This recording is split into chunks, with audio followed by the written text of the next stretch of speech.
Hello everyone, welcome back to my channel. आज मैं review करने वाली हूँ एस.के. अरोरा की इंग्लिश बुक, जो कि टीजीटी और पीजीटी एग्जाम के लिए है।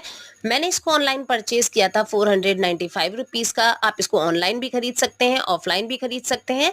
ऑनलाइन इसका प्राइस अप एंड डाउन होता रहता है, तो आप अच्छे से चेक कर लीजिएगा।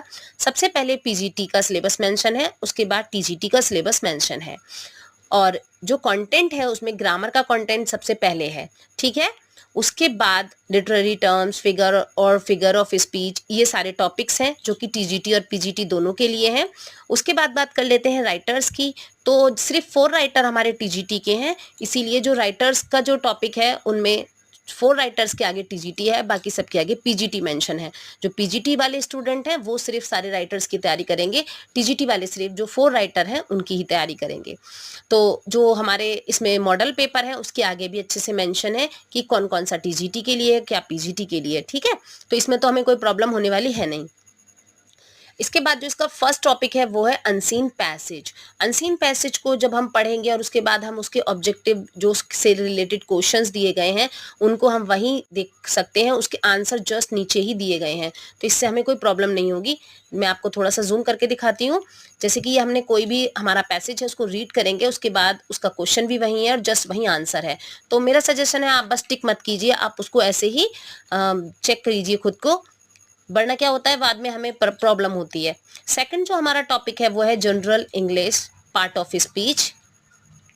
तो ग्रामर के जो भी टॉपिक हमारे टीजीटी पीजीटी के हैं वो इसमें दिए गए हैं, बट फिर भी अगर आप कोई अलग से भी कोई बुक चाहते हैं ग्रामर की और साथ में, तो आप पढ़ सकते हैं, क्योंकि इसमें जो एग्जाम्पल्स वगैरह हैं आप थोड़े और ज़्यादा भी पढ़ सकते हैं। वैसे इसमें काफ़ी सिलेबस दिया गया है, तो ये सारा जो है पार्ट ऑफ स्पीच दिया गया है, अच्छे से समझाया गया है, उसके एग्जाम्पल्स भी दिए गए हैं।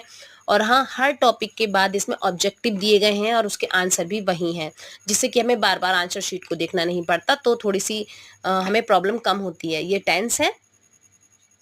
इसी तरीके से अगला जो टॉपिक हमारा है वो है, मैं भी बता देती हूँ।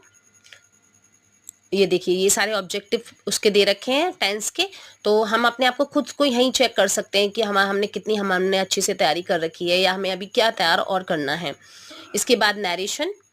तो पहले इन्होंने नरेशन को अच्छे से समझाया है और फिर उसके ऑब्जेक्टिव्स दिए हैं। उसके बाद सिनोनिम्स, वन वर्ड्स। तो अगर आपको और वन वर्ड्स पढ़ने हैं तो आप उसके लिए कोई एक्स्ट्रा कोई भी ग्रामर और बुक आप देख सकते हैं। यह आ गया अब हमारा लिटरेरी फॉर्म्स एंड टर्म्स। तो लिटरेरी टर्म्स हैं, इसमें काफ़ी सारे लिटरेरी टर्म्स हैं, आप उनको देख सकते हैं बहुत अच्छे से, मतलब उनके बारे में डिटेल भी दी गई है। तो ये सारे लिटरेरी टर्म्स हैं। इसके बाद जब लिटरेरी टर्म्स का पोर्शन खत्म हो जाता है उसके बाद उससे रिलेटेड उसके ऑब्जेक्टिव्स भी हैं। अब आ जाता है हमारा नेक्स्ट टॉपिक जो है कि figure of speech. Figure of speech भी इसमें अच्छे से मेंशन है। ये मैंने कहीं कहीं पेंसिल से मेंशन कर दिया है, जो मुझे एक्स्ट्रा कुछ लगा, कहीं और से मैंने कुछ सीखा है। तो इस तरीके से फिर इसके भी ऑब्जेक्टिव है, ठीक है। तो अब हम आ जाते हैं जैसे कि इंग्लिश लिटरेचर की हिस्ट्री, क्या फैक्ट्स हैं वो सब यहाँ पर हैं। और फिर आ जाते हैं हमारे जो राइटर हैं, तो जैसे कि ये है शेक्सपियर। ये सारे राइटर, इतनी हैवी बुक है, इसमें पीजीटी के राइटर्स हैं इसलिए। तो जैसे कि विलियम शेक्सपियर की सबसे पहले उनके बारे में उनका जीवन परिचय, उसके बाद उन्होंने क्या क्या वर्क किया है, मैं थोड़ा जूम करके दिखाती हूँ, इससे आपको अच्छे से पता चलेगा किस प्ले की उनकी कौन सी पॉपुलर लाइन्स हैं, सेटिंग कहाँ की है ना, कॉमेडी है वो, ट्रेजिडी है, क्या है, और प्ले कब लिखा गया था, है ना, कब उसकी फर्स्ट जो है परफॉर्मेंस हुई थी, वो सब यहाँ पर आपको मेंशन है। आप यहाँ से अच्छे से पढ़ सकते हैं, क्योंकि ज़्यादातर वर्क शेक्सपियर का ही है, तो काफ़ी पेपर इसमें ही इंक्लूड हो जाते हैं। तो ये सारा वर्क शेक्सपियर का है। उसके बाद उनके जो उनके कॉमेडी या ट्रेजिडी जो भी रहा है उसके जो करेक्टर हैं वो यहाँ मेंशन है। टोटल जो उनके सोनेट हैं, सारे सोनेट्स की 2 लाइन्स यहाँ पर लाइन से मेंशन है, यहाँ लास्ट तक मेंशन है जितने भी सोनेट शेक्सपियर के थे। तो 154 सोनेट्स थे, तो वो सारे यहाँ मेंशन हैं। उसके बाद जो उनके जो इम्पोर्टेंट प्ले हैं या ड्रामाज हैं उनकी पूरी स्टोरी यहाँ मेंशन है, यानी कि एक समरी यहाँ मेंशन है। अगर आप चाहें तो यहाँ से अच्छे से समरी पढ़ सकते हैं, तो उससे आपको एक आइडिया हो जाता है पूरी कि पूरे प्ले में हुआ क्या, क्या क्या उसके मतलब कैरेक्टर्स थे। तो ये बहुत अच्छे से हम इसमें देख सकते हैं। उसके बाद पूरे चैप्टर को करने के बाद उसके सारे ऑब्जेक्टिव्स यहाँ पर हैं। काफ़ी सारे ऑब्जेक्टिव शेक्सपियर के इस बुक में दिए गए हैं। मैं टोटल आपको नंबर भी बता देती हूँ अभी चेक करके कि कितने नंबर हैं इसमें ऑब्जेक्टिव्स के। तो टोटल नंबर्स हैं